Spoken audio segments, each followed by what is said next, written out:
Hello, this is The View from Halfway Down, an episode-by-episode analysis of the Netflix original series, Bojack Horseman. That's Sebastian. They're the Bojack Horseman expert. And that's Alexandra, and she's the expert on being pretentious. We try to avoid character and plot spoilers on this show, but minor things are bound to slip by. And of course, this is going to contain major spoilers up to the current episode, which this one's a pretty big one. I think it's probably the biggest one that we've had so far. Which episode is today, Sebastian? Today is Season 1, Episode 8, The Telescope. And yes, I think that we're getting closer to the point where we left off, actually, which is cool. Yeah, we were in Season 2 when I stopped watching. We had just finished Season 1 and just started Season 2, so we're getting closer. We're getting there. Soon we'll be in uncharted territory, and I will be getting mad at you when you spoil things for me. I don't spoil things for you. I don't know what you're talking about. You just spoil them for both me and the entire audience. Yeah. It's different. So this is a big episode. This is definitely, we talked about the last couple episodes that were already starting to be emotionally affecting. But this one is definitely one of the harsher ones, one of the more somber ones.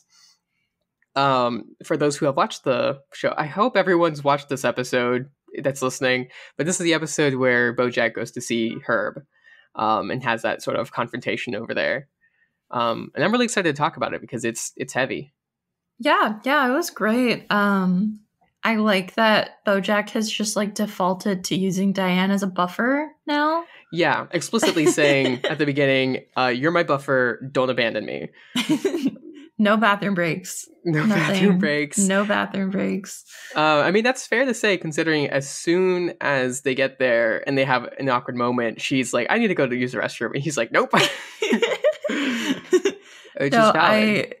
I met my boyfriend's parents a little while ago, and near the very beginning of the dinner, he just said, okay, I'm going to go to the bathroom. And I nearly shit my pants. What, just because Please. You in solidarity of him going to the bathroom? No, that is not what I mean in any regards at all. But apologies. Yeah, is that something that you're familiar with? Is that shitting my pants in solidarity? Yeah, for the homies. For the homies. I mean, I just do that recreationally. Sometimes you just want a warm seat. Oh. All right, I'm sorry. So, we start off they're road tripping up to Herb's place. And we immediately basically jump into a flashback, right? Showing how they fell apart, their friendship between Herb and Bojack. Yeah. That scene was really funny. The first scene, whenever they go, they have this trope all the time where if they're in the past, they just make it overly obvious, obnoxiously that they're in the past. I mean, it's with Bojack driving, and the song goes this is a song from the 80s, because it's the 80s. The decade that it currently is. It's good. We should sing for every episode. I think that would be really good. We probably do. At least one of us. Do you think we could perform at least one musical episode? Because every good show... Riverdale? Okay, that is the worst example you could have pulled out. American Horror Story, Buffy the Vampire Slayer, and then I ran out. But there's a lot of shows. Sure. Well, you have It's Always your Sunny in Philadelphia. You have your synth. You're right. I can set this going right now. Let's go. Thank you again to the boys at Pale Reflections for putting this in. Okay, I'm done. And then you just start rapping. You play that, and then rapping. It's a record scratch noise. Mm-hmm. It says, hold up, and then it plays the beat drop, and you start rapping. Just like Bojack says, in the show, he makes a really good point, because at one point in the flashback, they're showing him on set, and he talks about how he really wants a rap, but they has to say that it's a rap at the beginning so that people know that it's a rap. So we need to do that as well. What kind of rap would it be? This show? I think that it would be you from halfway down rap. Well, I thought you were just talking about stylistically. I'm imagining that we would sound kind of like the Beastie Boys, but right. You know how they like sound horrible, but in like a great way? We would just sound horrible in like a horrible way. It's more authentic that way. Yeah. Okay, great. Yeah, back on the topic of that scene. The first couple seconds of the show. Yeah, you have listed a bunch of the references they make to the 80s. I decided I wanted to like look through it and just make a list of my favorite little shops that he passed by. They had House of Leg Warmers. It's fine. It's fine. Are you gonna rate them? What out of 10 would you rate that 80s reference? I would rate House of Leg Warmers like, I would say that's like a 4 out of 10. I think that's low hanging fruit. Mm-hmm. They also had Disco Forever, and then it had a sign on it that said closed forever, which was like, that was okay. Still a little dorky. I'd say like 7 out of 10. 7 out of 10 is pretty high. They had Cocaine Mirrors, which was definitely, that one was good. And then my favorite one, which I had to like make phone calls to figure this out, okay? Because no one had like talked about it in like all like the Bojack like forums and stuff, and like all these blogs, like people had not really said anything. So there's a place, and I'm going to pronounce this wrong, and I am so sorry. If you want, I can. I'm pretty sure I can get a little bit closer. Do it. Mikhail Sergeyevich Gorbachev? I mean, that's how Americans pronounce it. I more just wanted you to pronounce the store name. Oh, Gorbachev Stain Removers, Explosive Deals. Yes, that is a reference to the 8th leader of the Soviet Union, and he had a birthmark on his forehead that people, what did they call it? Like, I think they called it like a port wine stain or something. Yeah. But yes, it made him look like an evil villain. Yes, kind of mean. No, I like how delighted you are in this, and that you did historical background research, because for a lot of people, this was just part of their history courses at some point. I don't know anything about that sort of stuff. I understand. You come from a different background. It's just really funny to me because you don't know what's like common knowledge and what's not. And this isn't like common knowledge, but like it's like somewhat. I mean, they made it as a joke, not as like an obscure reference, but as a joke, right? Yeah. That said, definitely more older people know about this than people of our age. Probably. Yeah. I mean, I looked it up, and it was funny. I mean, I will be honest, the first time that I understood the joke about birthmarks, it was Epic Rap Battles of History. They do with all of the Russian leaders, and one of them's Gorbachev, and he shows up when someone says something about Marx, and he's like, did someone say birthmarks? And then he starts rapping. I'll talk about rap this episode. Yeah, we're gonna have to maybe I can for do the that finale. whole rap, by the way. I can do the entire Russian rap. I don't want to hear it. It's 5 different I don't want guys. to hear it at all. Please, I'll save it for after the episode. No, I'll hang up. It'll be a bit of bonus content. All right, let's move on beyond the 80s references. I think that's a good call. So we see basically how Bojack got started as first he was doing comedy. He was at the doing stand-up. So we see Herb, and he's actually kind of funny. He's doing his jokes, and then Bojack goes up there, and I kind of got a feeling that he's like not nearly as good. Like his jokes were just kind of insulting, the whole time. So like Herb actually has talent, and he does not. But we introduced a couple of things. Herb is dating this very pretty deer girl named Charlotte, which we love. And we love Charlotte. Yeah. Yeah. There's a little bit of flirting, I think, between Bojack and her. They definitely tiny have like some unspoken like chemistry between them. Yeah. Yeah. And they're really good friends, Herb and Bojack. And there's this kind of thing of just like, when you get big, Herb, which is going to happen, you're going to leave me behind, basically. And he's all bummed out about that. And they work like a shitty bartending job together. I don't know. It's all kind of cute. Yeah. I was kind of like wanting to talk about like, I don't know. It is cute that like that they kind of came from those humble beginnings. Like, yeah, they were working at the bar, and then there's like, you know, the scene at the mixer where they were like, it was right before they got famous, and they were like stealing food to like eat for like the month, like shoving like appetizers in their bags and stuff. Relatable. So it makes it like kind of weird how quick like Bojack turned into a diva too, like considering that. Yeah. But yeah. Yeah, and there's a couple other moments. Charlotte says he thinks the world of you, about Herb to Bojack. So it's like clearly there's even more connection that we don't really see. Um, and so they're at that dinner with a bunch of like executives and stuff.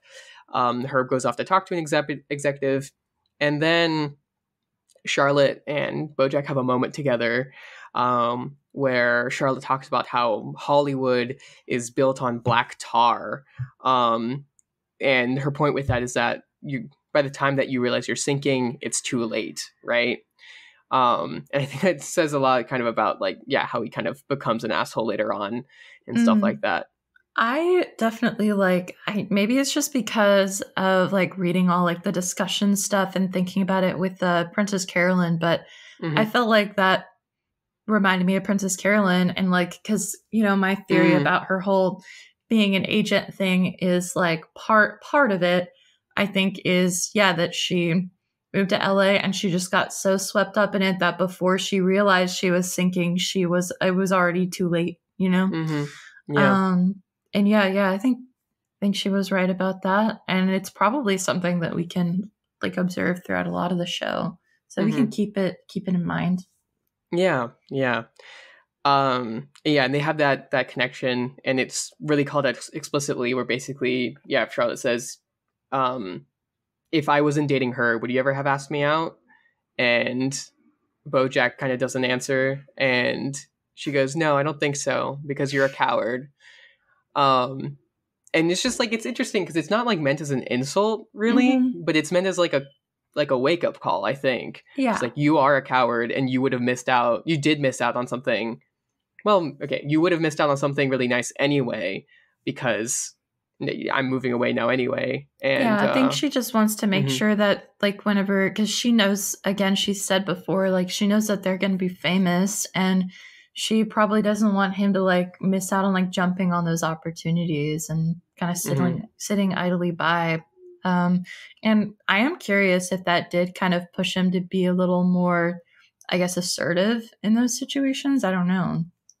See, I don't think so. I think he's still a coward. I think he's still a terrible, terrible coward. I mean, I agree that he with did not that, change. but I feel like maybe he was a coward before in a different way. Maybe, yeah. We should keep an eye on that, I suppose. So we find out that Herb has made it. That he is going to be rich and famous. They go on. They look out at LA with a telescope, and they kind of have a moment together. And Bojack gets all sad. You're going to leave me behind. And Herb's like, no, because I demanded that you be the lead in the show than doing horsing around. So, yeah, you're coming with me. And Bojack is like thrilled. And then Herb kisses him. And Bojack's like, yeah, no, that's not. Sorry, I'm not. I don't swing that way. He's respectful about it, which is nice. He doesn't. Yeah. I think out of all the things Bojack is, he's definitely not homophobic. Well. What? When has he been homophobic? Okay, maybe I'm just thinking about all the fucking awful questions he asks about homosexuality in this episode. He does like 2 in this episode. Like when it first comes out that the Herb is gay and he's like in trouble for it. He's like, do you guys ever like get in like a big circle? It's just like, bro. I think that was just like entirely for comedic effect. But yeah, that was pretty funny. I forgot about that. I guess it's not like homophobic. It's just ignorant, I suppose. That's which I guess impolite. Can be kind of homophobic. But yeah, that scene was that was good. I think it's definitely important to note that like even before Herb got famous, he was already saying outright like, yeah, like I told them that I wouldn't even, because with what Bojack did and abandoning him and taking his show and all that stuff, like even if he had left that show, he probably would have been fine. He was famous already. Like he had already made it. He could have done something else. But this was like Herb's big break, and he already had risked it for Bojack without Bojack even asking for it, which, that just makes everything that happened so much worse. Yeah, because like maybe Herb was a bit motivated by love or some kind of attraction, but that because he's clearly like not like heartbroken or upset or like angry at Bojack for not reciprocating those feelings. They're still like really good friends, even though those romantic feelings, that if there were, many that they're not reciprocated. I do have a question. Do you think it was problematic of the show to make their gay character really, love BJs? Like blowjobs. Thank you for specifying that. Just to make sure everyone's on the same page. You should have said that, but like with your mouth like on the microphone. Blowjobs. We can move on. That's fine. So we skip forward to the 90s. The show's been going on for a while. We have, again, a series of those jokes. This is the 90s. They were definitely referencing Nirvana with like the music they were playing. It's good. It sounded like them. Music's really good. Who's saying that? Do they have concerts? Grunge. Can I live out my dreams? So we kind of see what's going on now that the show's been on for a while. Like we said before, Bojack is a huge diva. He's also he has these suggestions to the script. They're bad suggestions. And it's just like, he's fucking stupid, He's never been talented. He's not a talented person. Right. You are so right. That's actually, I never thought about that. That he's just like, he is a talentless hack. Like it was just right place, right time, knowing the right people. Like it was matter of circumstance that he was thrown into that. He's also racist. He's like...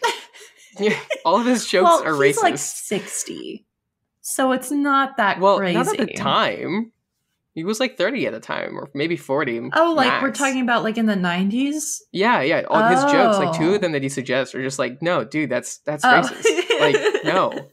Well, there was also the joke, and I don't know why I didn't even get it until this time I watched it, but whenever Herb and Bojack are hanging out, they bond over making a joke where they both say juice controls the media. Oh my God. I was like, I never got that before because I don't know. I just don't tend to indulge in racist jokes, I guess. I don't know. But now I do. So I got it. I'm just kidding. I don't really know why it took me so long. But yeah. I think that's a good thing. Maybe they're both I think it's racist. good that you haven't been exposed to Jewish, anti-Semitic, globalist, conspiracy, racism theories. So yeah, well, I have now. I've been educated on it. I'm so proud of you. Educated, great. That's a good word for that. Well, it's so weird. Like if you watch like the videos from like people that go to those like weird conventions and like all like the conspiracy stuff, like it always just comes back to Jews. It's so really strange. Weird. All the stuff about like they just gotta like throw people. It in there. They always just throw the Jews in.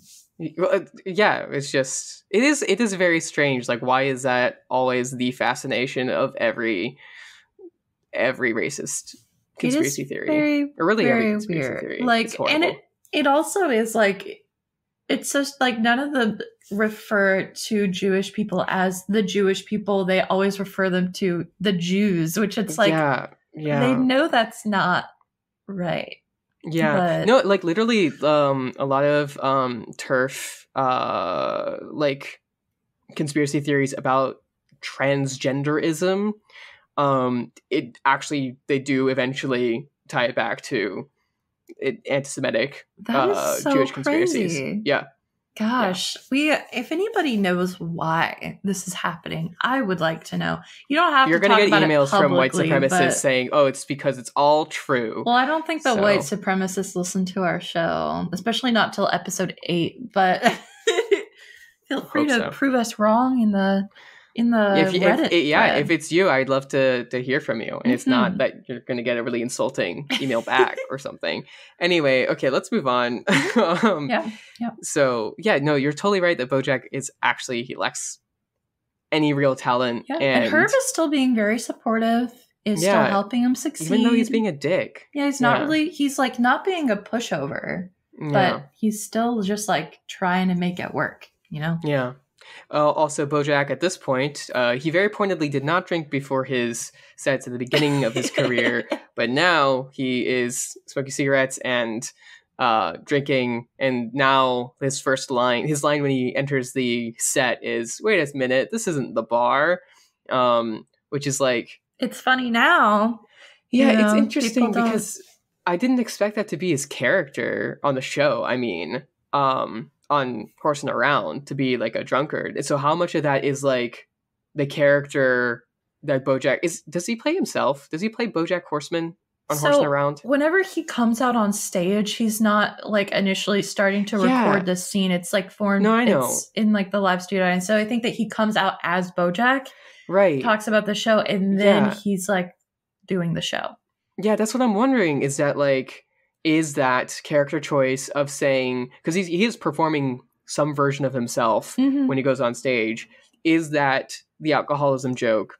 Is that a reference to his character on the show, or is that like, hey, everyone knows that I drink a lot or something? Maybe it's just his way of making his drinking habits seem like lighter, or maybe it was just like a general like that just sounds like a just a joke. Like, you know, he's a stand-up comedian. Joke. Like, it seems like just a very typical thing that pretty much anyone would say. So it could really go either way. Mm-hmm. Yeah. What is the next bit? Well, we do get to see a little snippet of Princess Carolyn in the 90s, which means that they've known each other for like 3 years or 30 years, not 3 years. At least 30 years. And she's his agent's assistant, which was cute. Yeah, I don't know that I don't know. It was cute, but yes, they talk for a bit, and then the whole thing happens where Herb is exposed for being gay, and everything goes south from there. Yeah, there's a ton of like funny jokes about how like terrible media is about people being gay, and it's just like so like all the posters they're holding to protest are so like lame, and then pretty sure it's just like. Yeah, he was like probably not even like having sex with a guy in a park or whatever, but like might have even just been like kissing or something. Yeah. Or even if it was, it's just like, well, they probably had to do that because like it's not really safe to do in a lot of other places. Anyway, it's a moment of like kind of like being pretty real. It's just like this is a kind of oppression that people really face. So Herb goes to Bojack and basically begs him of like, hey, I need you to stick up for me. And to threaten to leave the show, like, I need you to do that because they're going to kick me off for being gay. So. Yeah. And then Bojack is like, okay, yeah, dude, like, I'll try. I'm going to take care of this for you. It's like, yeah, man. And yeah, like, he's begging him to stay on. And then, you know, he has his talk with Angela. She's a very scary lady.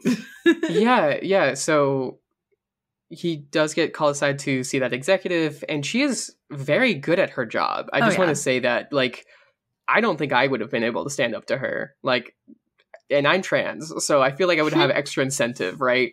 But I don't know if I could, because she just goes in there and she's like, I already know what you're going to do. You're not going to surprise me. If you want to try, do it. She's like, I've had this conversation 10 times already today. Like, yeah, today. And like, she interrupts everything he's about to say and like says, I know you're about to say that, but think about this, and just destroys whatever confidence he would have had. Yeah. And basically leaves him as like, yeah, this is what business is like. You have to abandon your friends if you want success. And Bojack has holding on. He just had that call from his agent saying that he might be able to get into Secretariat, right? Which is his dream. That's film. True.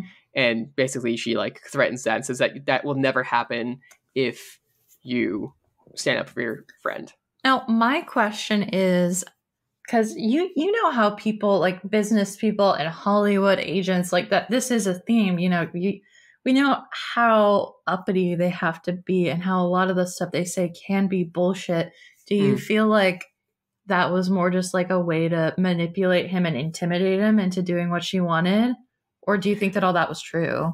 I think it all was true. I think he totally was expendable. He's not like a great talent. Like, sure, the show gets canceled, but like they can make other shows, you know? And maybe it was like big, but like, I don't know. It doesn't feel like it would have been.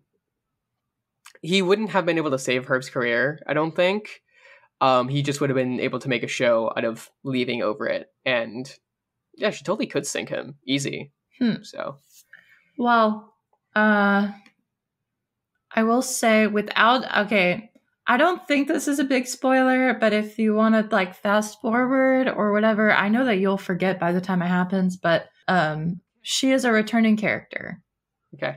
So we do get to see her again, which is interesting. And it's funny because she does say, if you're lucky, I'll never talk to you again. Whenever she leaves. So Bojack is not lucky is what you're implying. Yes, I would hold off on saying all of that, but I know that it's so far from now. I don't think it's that much of a spoiler to say that she comes back. Yeah, I don't think so either. In fact, that's kind of just foreshadowing. If you're lucky, we'll never speak to you again. Good.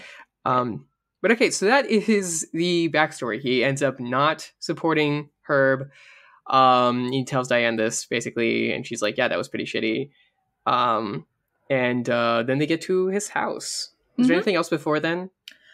Well, I think we should mention that Todd is also there, but he's just like Todd in the back of the car, like watching like stuff on his DVD player. I love the side plot with him so much. It might be my favorite of the show so far. It's really cute. I think that the like robber girls would be a really like good costume. Like it'd be really cute. We should totally do that. It would be adorable. I would love to, I don't know, just say lines like they have in this episode. It's so fun. Yeah. I think I think they're really cute.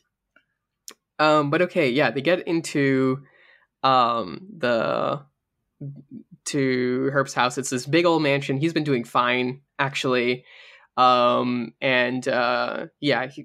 start having a dinner, and Herb is like being this like really awkward, like intensely passive aggressive, like being really jokey, but then saying shit like, "You stabbed me in the back, ha ha ha ha ha."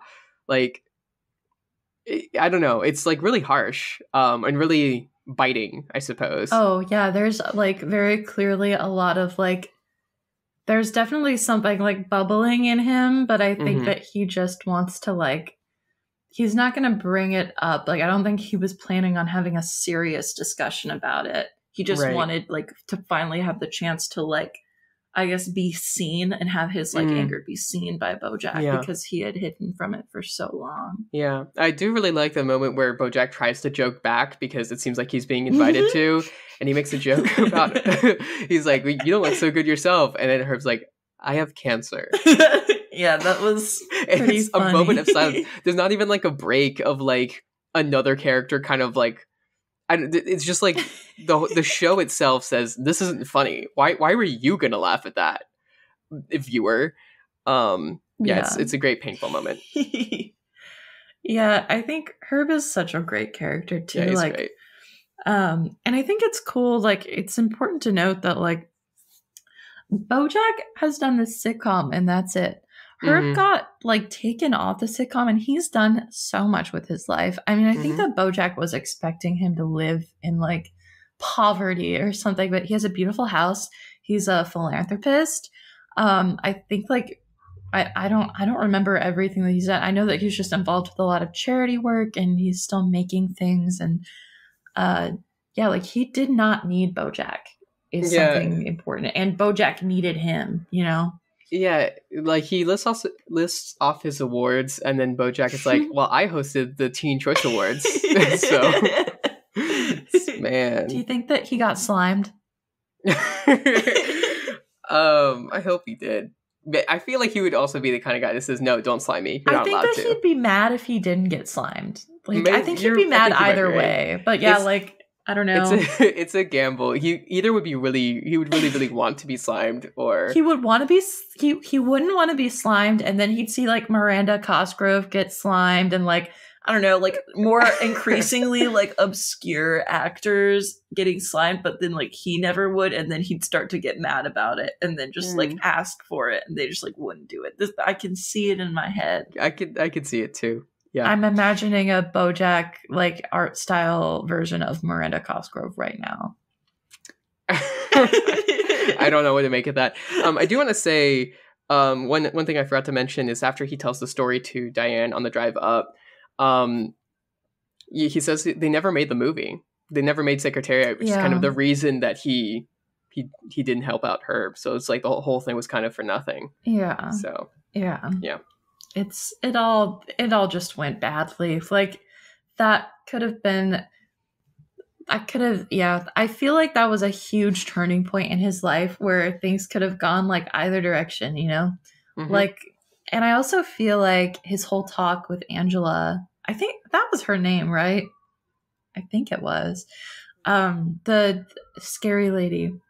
I feel like that was her name. I could be wrong, but yeah, I feel like his talk with Angela was just like a point where he had two paths and he went on the wrong one. And like, I feel like this may have put him in a different mindset of like, if I'm going to be successful and be somebody, then I have to push people away and I have to prioritize myself and be selfish in order to make it. And I think that may have like, you know, turned a switch on in his head and like, and all that. Yeah. He still had a little bit of good in him that said to her, I will help you.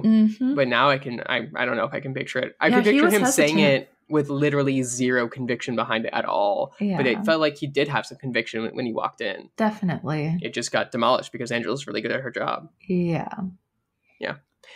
So they have that tense conversation. Diane finally sort of breaks the tension by having them talk about Vitamix, which is a terrible blender, I think. Oh, yeah. They're just so overhyped, dude. They're so expensive. You have one too? You also want to join in? I do not have one. I would never buy one of those. My mom got one whenever we were kids. She like saved up money. Like that was not like something that my parents would just buy. Like that was like a huge deal. I don't know real why. Quick, so in the script you have written all caps, "Don't even get me started on Vitamix." So that's you. That wasn't a quote from the show. Maybe I should have started on Vitamix actually. Yeah. No, I get started on Vitamix. Give me the rundown. Why is it so bad? They're just so expensive and it's just a fucking blender. But like they have it comes with like a DVD with like all these videos where they're just talking about how good it is. And they're like showing, they're just like, look, you can put like a potato in it. And they like do it. And I'm just like, it's just a blender. And they like I remember watching it as a kid and they just make it seem like this amazing thing. I don't even know how they did it. I was excited about it. I was like 7. I was ecstatic to use this thing. That's the power of marketing, baby. It should be outlawed. Insane. Yeah. But yeah. Okay. Anyway. So real quick, I do want to step aside to talk about the Celebrity Stealing Club.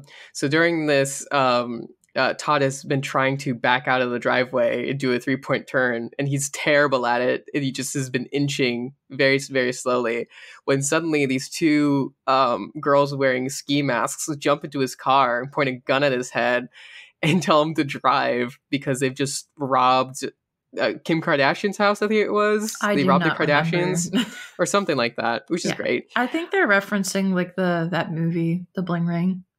Oh, I don't know anything about that. Oh, it's based on a true story. It's just like a group of kids in like LA that just decided to start like robbing celebrities' houses because they were just like dumb and they would just steal. Like the celebrities were dumb and like they weren't really taking very good safety precautions. They would just break in and take all their stuff, hang out in their houses. Eventually they did get caught and a lot of them went to jail. But yeah, it's an okay movie. I think Emma Watson was in it, unless if I'm remembering wrong. Well, anyway, I want to just pull out some stuff that goes on in it. So they start like talking because Todd can't fucking get out of there because he just can't drive, and so we just continually cut between this tense conversation to them just trying to drive out and like, do you need some help, or giving him encouragement, and then the lead girl's like, what's the number one rule of Celebrity Stealing Club? No falling in love. It's just so intense and they're so goofy and silly. And I love them so much. They're extremely cute. I want to be one of them. And then eventually they step out of the car and just kind of all lie down on the grass and talk together.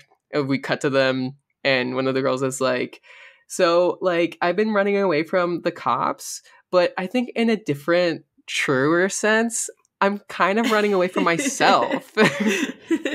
And I love her. She has little pigtails, too. It's great. Yeah. Anyway, it's just a wonderful little subplot, and it's really cute, and I want to watch it again, but just that part. They so. should just make a little spin-off series about their Yes! celebrity stealing Oh my club. God, I would love that. I think it'd Fuck be Tuco cool, and yeah. Birdie or whatever. Fuck Tuca all those and other... Birdie? That was already canceled. They only got like one season. Yeah, because it wasn't this. It wasn't No, it's because the world couldn't handle Tuca and Birdie, okay? No, there's just better content out there. Have you ever watched Tuca and Birdie? The look that Have Sebastian you just watched gave me. it? Like 3 episodes. It was okay. Wow. It wasn't Maybe you just hate women. Have a you ever celebrity thought stealing about club. Look, I'm just picturing just a series of these 2 girls and maybe some other fun characters, and each episode is a little heist as they have to rob some celebrity, and then you have a bunch of jokes about the celebrity. That's true, yeah. And then just like a bunch of little life lessons. Todd shows up repeatedly. Yes. It's great. It does sound Actually, great. We should pitch this. We should go. Let's call up Netflix. They knock him out as soon as he like says that he's let out. He's like, you've kind of like maybe like let down my guard. Like you hear that he's let down his guard. Get him, and then they knock him out and just run away. Just they didn't even get anything from it. Whatever. Anyway, all right, that's the side plot. Yeah. Back to the hard. Yeah, it's nice that they give us a little breather throughout the episode. Yeah. So they've gotten sort of along, and they leave the house when then finally Bojack's like, I actually probably should talk to him. And Diane encourages him, actually says that you should go. Yeah, he's actually like, I should have brought a bottle of wine. So stupid. She's like, that's not why. And he's like, yeah, I would have drunk it here on the way anyway. It's like, that's terrible. I think that the only reason Diane like encouraged him to go back in is because she doesn't know what happened between them. Mm-hmm. Like I feel like if she knew that, she probably would have like maybe not. Didn't he explain what did happen? A little bit. I don't know. I feel like he probably left a lot of stuff out. I thought he would have explained everything that we saw basically in the flashback. I don't know. But clearly she didn't fully understand what Herb's feelings would be. Yeah, maybe she didn't understand the context that he'd never reached out to her ever. But yeah, so he goes back in there. He talks to her and he's like, "Hey, I just wanted to say that I'm sorry for not supporting you." And he says it in a genuine way. It sounds like a genuine apology. And then Herb goes, "Okay, I do not forgive you." And which is great because it's like it breaks the expectation that we have as an audience. That is the standard. Yeah, that's like social politeness of like what's supposed to happen, and that he's gonna get his closure. Like he does not deserve closure. Yeah, Herb says, I have the script. Like I found the script and have it pasted. Great. So he says, no, I'm not going to give you closure. You don't get that. You have to live with the shitty thing you did for the rest of your life. You have to know that it's never, ever going to be okay. And then Bojack starts to say that he thinks they both feel better if they, I don't know, just have that closure and stuff and have like come to peace. And he just says, I'm dying. So no, I'm not going to feel better and I'm not going to be your prop so you can feel better. And then he starts talking about how Bojack thinks that he's a good guy and that's after they get into a fight and then he tries to take the telescope and they wrestle for it. It breaks, which is just like, okay, their friendship is broken permanently. And then, Herb gives the thing that you're about to read. Yeah. He says, okay, I'll just quote it entirely. He says, you know what your problem is? You want to think of yourself as the good guy. Well, I know you better than anyone, and I can tell you that you're not. In fact, you'd probably sleep a lot better at night if you just admitted to yourself that you're a selfish, goddamn coward who takes whatever he wants and doesn't give a shit about who he hurts. That's you. That's Bojack Horseman. Bojack says, I don't know why I came here. Herb says, yeah, you do.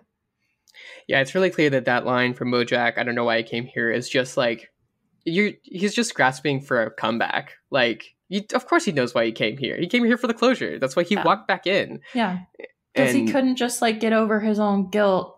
He's being selfish. Like he did not come in there to make Herb feel better, which is what he said. Like he came in there to alleviate his guilt that he deserves to feel. Yeah, so I think that what's really interesting here is actually, so right before that whole monologue from Herb, he says that, no, I don't forgive you because I'm not still mad about you not supporting me during that. He says, no, the thing that actually really hurt me and the thing that I am so bitter about is that you abandoned me, that you never called me in the years since that incident. You just like left me. And I think that's really, really interesting because it's like, yeah, if Bojack had asked for forgiveness, if he'd come back and said, I'm sorry for doing this really bad thing, for not supporting you, if he explained his position, if he said, you know, they basically said my career would be over and that I wouldn't be helping you anyway, and I just couldn't do it, and I'm sorry. That he seems like, or Herb seems to imply that he totally would have forgiven him. Like, I mean, maybe just like eventually, and that he would really just like to have had a friend that still like cared about him, right? And I find that really interesting, just the fact that like Herb is mad at him for not asking for forgiveness, right? Yeah. I don't know. I have to wonder if like part of the reason why that hurts so much is because like I am curious how much Herb was interested in Bojack like romantically. Like maybe if this was he was a little bit like in love with him, and that's why him just abandoning him was so difficult. And I don't know, because I know that even apart from that their friendship was definitely something significant. But I feel like that may have some sort of something to do with it. Yeah. So why do you think Bojack didn't call him? I think that he could not face his mistakes, and that it was just easier to be very black and white about it and just throw the whole thing away, just run away from it, than to admit that he did something shitty and have to like face that. It was just like, I'm gonna ignore this and just let it happen. And he wasn't probably thinking like, oh yeah, this person is going to die someday, and if I just let this simmer and don't fix it eventually, like I can't fix it. Yeah. And that's what happened. And now he has to live with this inescapable incompleteness. Yeah, it's kind of like maybe Herb would have forgiven him if he didn't have cancer. Like if there was like a future, if it was clear that Bojack wasn't doing it literally at the last minute when it doesn't matter anymore. Yeah, I think that's true. It's like, you don't have to support me. You don't have to live with this mistake. You don't have to like be my friend during with like your actions holding weighing on you, because I'll be dead soon. So like you only have to deal with that for a little bit. And it's the most cowardly way to do it, so that's interesting, and I'm glad that you phrased it that way, because I think you're absolutely correct. Because my initial thought was that like, you know, maybe Bojack felt like he didn't deserve to still be Herb's friend after doing a terrible action. No, but I don't think no, it you're was right. that. You're absolutely correct that it was just the cowardice. And he stopped trying for the friendship. Yeah, he just gave up on it as soon as it got hard, basically. Yeah, that whole conversation, like where they left off, like that is like I'm just thinking because I mean, people say shitty things to Bojack all the time, and it's like he can brush them off like relatively easily, unless if it's about him like being fat or something. But like, if it's not a problem, actually. Yeah, but like in this scenario, like this is somebody that like actually knows him, and you know, if like acquaintances say something to you, you can.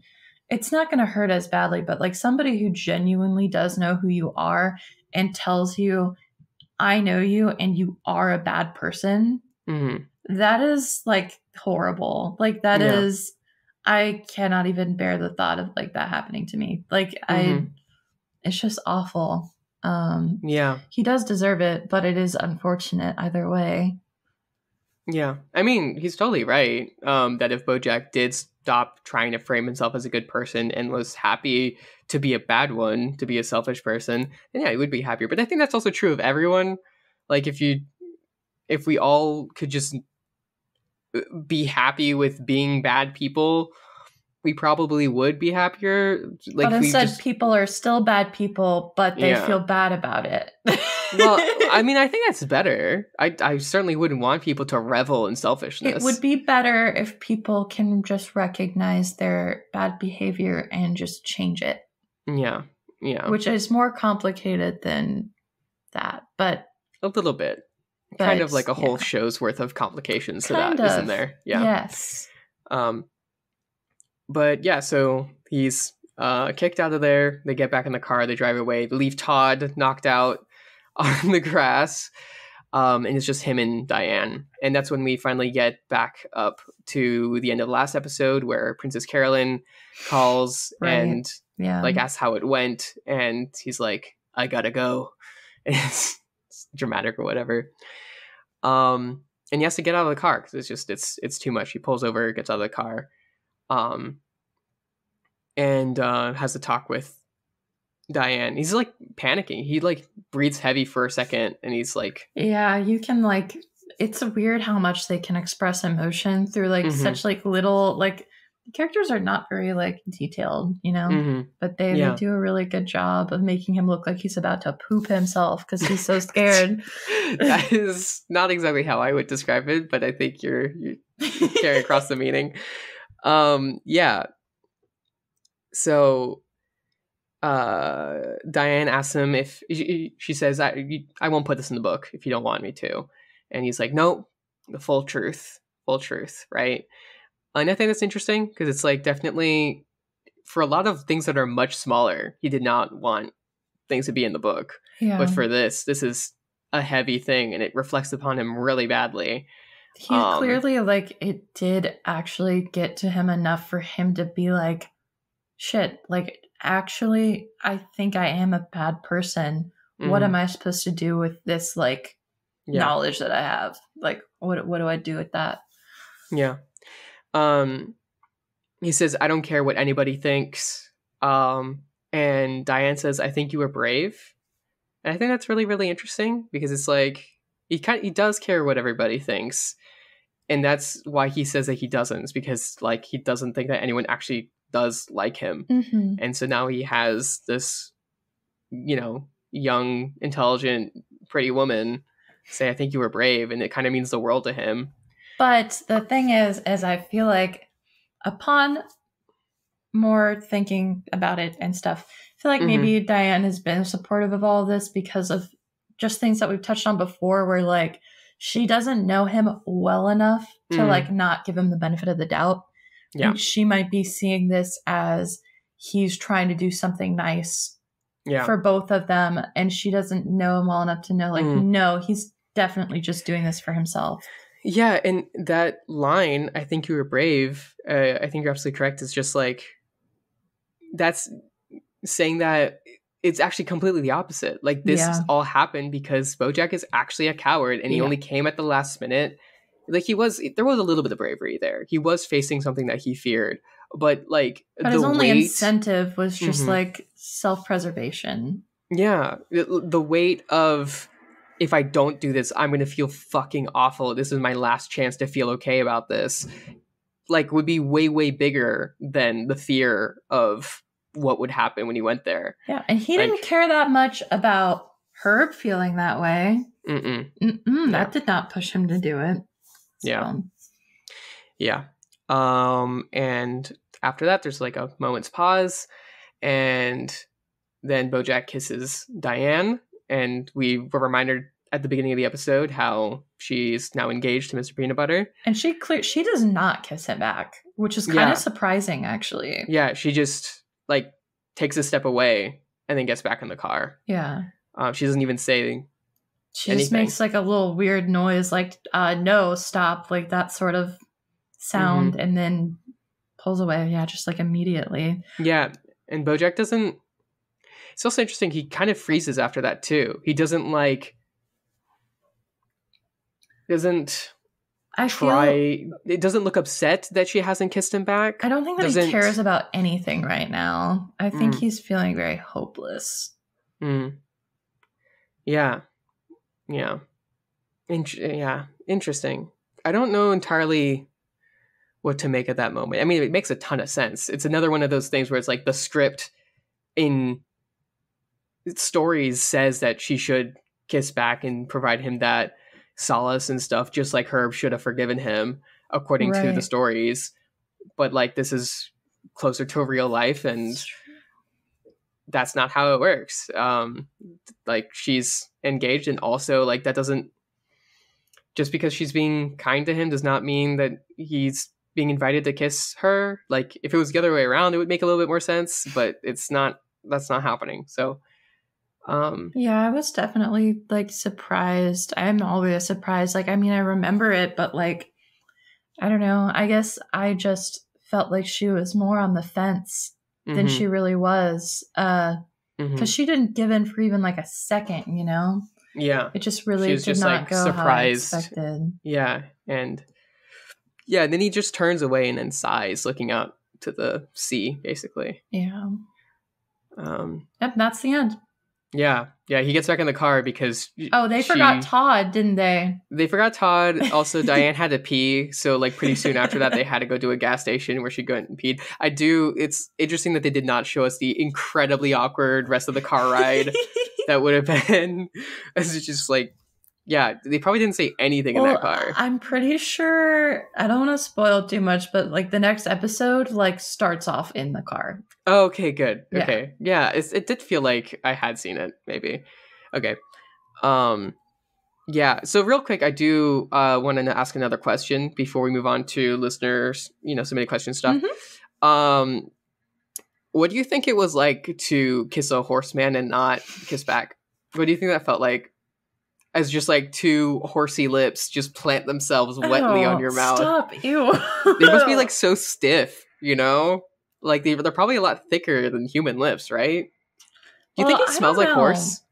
I don't know, because they do have also a lot of human features. So maybe his mouth is more human-like. I mean, he has like fingers. Yeah, but his face is still a horse face. Yeah. He's got a horse head.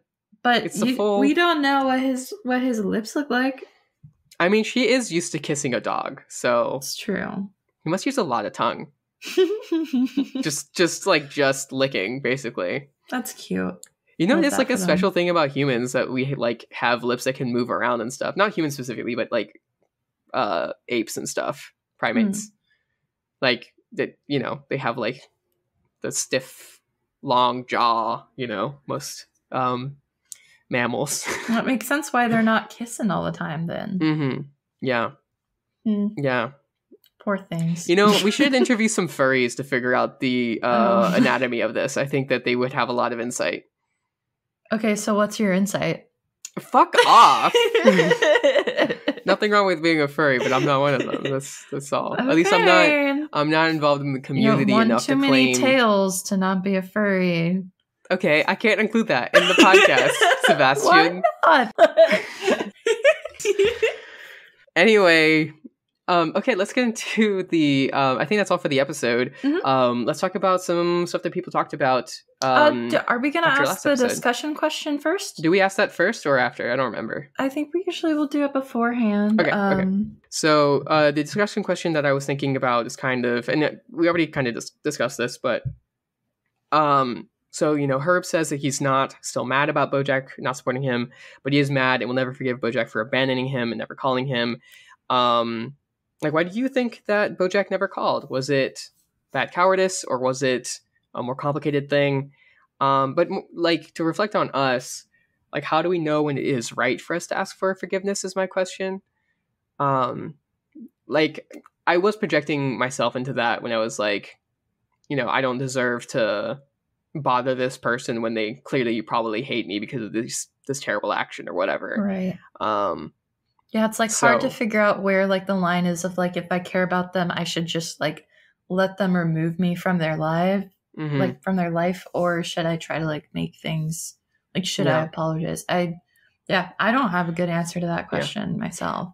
And Sebastian also had written down sort of inviting you guys to talk about if you have someone that you feel this way toward, or if someone feels that way toward you. Yeah, I would like to hear stories. Perhaps, maybe. We will not read them on air. Yeah, unless you really want us to, and it was short, because if it's long, then I'm not going to read it. But yeah, without permission, like we will not read them on air. I just personally would like to read them. Yeah, yeah. And if you don't want to post it somewhere, you can always send us an email as well. Mhm. But okay, let's talk about the discussion question from last week and what people said about that. So if I remember correctly, our discussion question was more or less just asking how everybody thought about her little speech on, getting her shit together, focusing on work. Like, is this healthy? Is this unhealthy? And we got a lot of I'm a robot, beep bop boop. Like, we got a lot of discussion about Carolyn's career and habits. Some people discussed how she seems to be doing this purely for just the sake of success in itself, and that the actual content of the job is not important. Because, that's kind of true. She doesn't seem like she's very passionate personally about, like, movies and stuff. Like, and I don't know. That could be wrong. I think she likes when a project does come together and she feels accomplished that she did something. But I think you're right that the actual content. Yeah. Or maybe it's about, like, well, I don't know. Like, maybe she just likes to help people and get them jobs, but she seems to have a lot of shitty people that she's working for. Yeah. So that's probably not it. I also had a thought of, like, because there's a lot of, parallels with, like, the actual animal's character and their personality. And this is, like, a little bit more, like, probably not what they actually meant. But there's a whole, like, cat and mouse thing. Like, cats like to chase things. They like to just, like, do it. And it's not like they need to, like, eat mice. Like, I think that they just like to chase them to, like, have that sense. Yeah. A lot of people were also just saying that a lot of this behavior would be totally okay if it wasn't messing with more meaningful things in her life, which it clearly is. Oh, and Wildbow brought up an important question of why is this her job in the first place? What are your thoughts on that? Why is this Princess Carolyn's job? Yeah. Well, it's, like, high-powered. She doesn't really have a lot of other stuff going on, and it's something that she does feel she can be good at. And I think also it's, like, the more, I don't know, she gets entangled in it, it's just, like, she's very much incentivized to hold on to any connection that will have her. They're all valuable. It's the tar pit. Yeah. So, like, she holds on to Bojack even though he earns her none of her money and is 80% of her work, because her job requires that of her, and also because she also cares about him and probably cares about some of the other people that she has under her files and stuff. So kind of just, like, because that's what she does is kind of my answer over something else, because, like, quitting I think maybe is something that doesn't feel right for her, and she does have a career out of this, she does have an income. It just maybe she's also, like, defined herself as, like, a businesswoman and stuff. That I think that's important to note, that like, she maybe just takes pride in being a professional and everything. And I talked about it in the Discord, but I am of sorts an agent, and I am definitely not passionate about any of the industries that I hire for. But, like, just, like, it is, like, there's, like, a feeling of, like, signing somebody and, like, adding somebody to your roster and finding people and, like, finally just getting them to, like, show up and I don't know, sticking it to your coworkers or whatever. Like, all that stuff is, like, it is just, like, an addicting thing. And I feel like it's something that's really easy to fall into because you can make a lot of money doing it. So I don't know. There's a lot of things to factor in, and I feel like we should just keep an eye on that question and try to figure it out while we watch the show. For sure. Okay, I think that is everything we have for this episode. So if you are a listener, consider please supporting us in all the ways that you can do that. You can leave us reviews. You can tell your friends about us. Spread the Bojack word around. And also consider checking out some of the other shows on the Doof Media Network. I know that the Doofcast just recently covered Flowers for Algernon on the book club, which is they every month covering a book. And at the end of the month, they talk about the book with all the people that read alongside with them. And you're invited to talk about it with them and stuff like that. And I think that's always really, really fun. And Flowers for Algernon is like a novel, but it's also a short story. So if you haven't read it, please do. I think it's quite wonderful. Really emotionally affecting. It made me cry a lot in my 7th grade English class.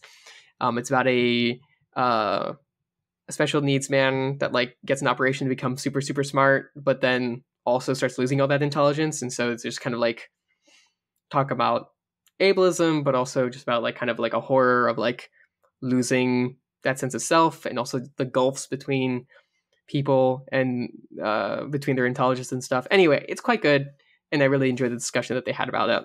And the book for next month is Harrow the Ninth, which I think is the second book in this cool sci-fi, or not sci-fi, fantasy series about undead and necromancy and stuff. So that's fun.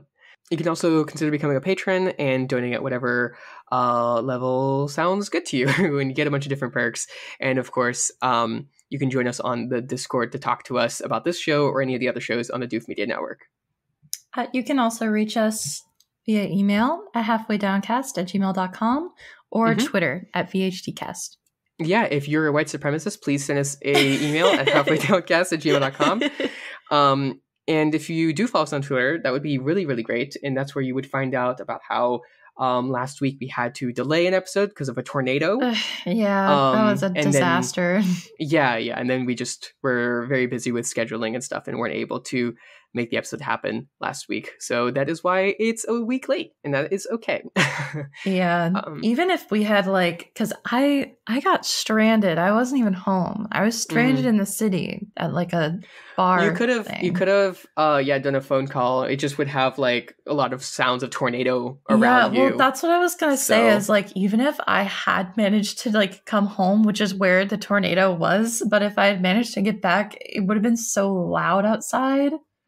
That like I still wouldn't have been able to record. So it would have been nice ambiance, I feel. But okay, all right. I think that's everything. Sebastian, please bow us out with our animal fact of the week.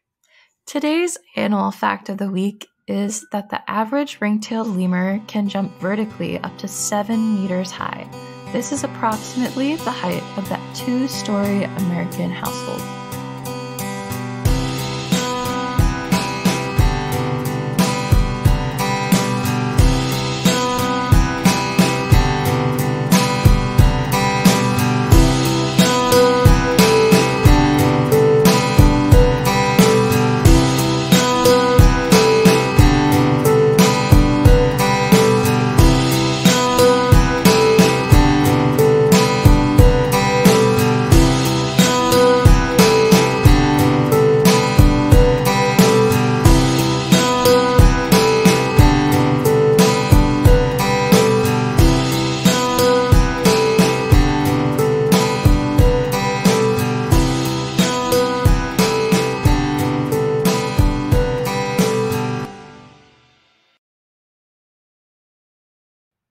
Excellent. That's a good one.